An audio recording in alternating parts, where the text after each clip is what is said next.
Stephen's asked me just to share something about emotions and my emotions, really.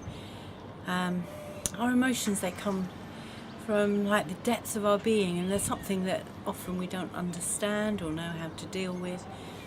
And sometimes they catch us unawares, we don't understand what's going on. For me, a few years ago, almost 4 years ago, my dad was taken ill, and we only had 3 days with him, and then suddenly he was gone. And I was with my mum, and my mum had Alzheimer's, and my mum just couldn't take it in, grasp the fact that Dad had died. And in fact, one day she walked almost 5 miles in the rain to visit Dad in the hospital because she thought that's where he was. And the anguish and the pain and the way she felt, it was just enormous for me to cope with, and also to try and understand my own thoughts about losing Dad and support Mum at the same time. It was very, very difficult. And what I did, I somehow didn't manage those emotions at all. And 2.5 years later, I was still in a place of real grief and loss, and not being able to talk about Dad without tears, and really not knowing what to do. And I actually went to see Arthur and Andine, and they were really helpful. And after a few sessions talking to them, praying with me, I actually felt more able to deal with the grief that was overwhelming, really.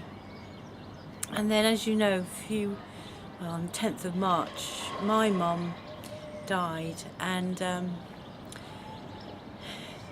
since December it's been a difficult time because we've known that she's been deteriorating, and I've been trying to spend time with my mum and be there for her. And then at the end of February, she was taken into hospital, and it was evident that she probably would not come home again, although she desperately wanted to. And so I spent those days and nights with my mum, just being with her, enjoying her, and hoping to support and help her with what she was going through. And the last morning,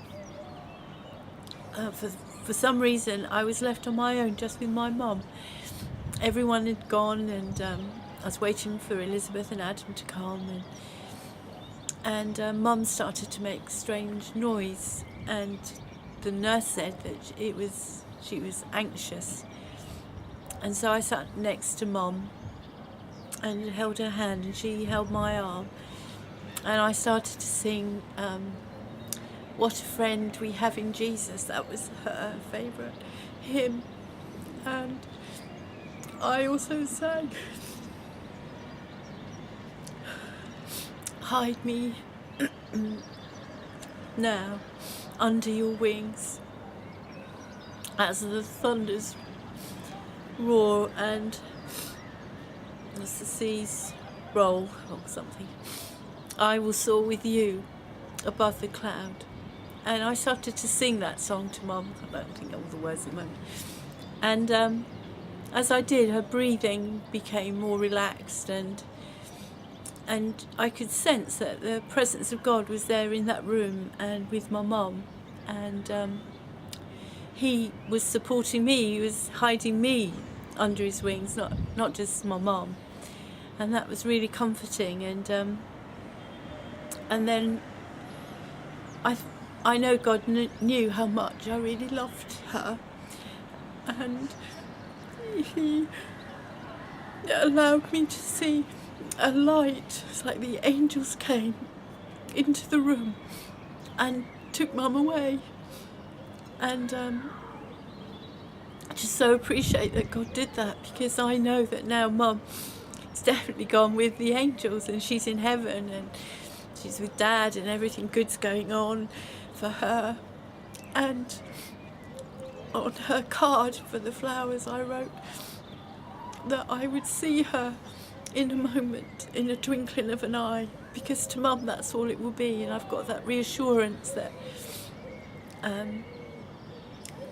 that there is a future, and that future I will see Mum, and that God's going to help me deal with my emotions, deal with the grief that I've got now, and I don't have to be strong for anybody. I can just be me, and I'm just going to allow the Holy Spirit just to minister and to carry me under His wings and to help me through these next weeks, months, however long it takes, until I can feel a lot better about myself and about Mum leaving.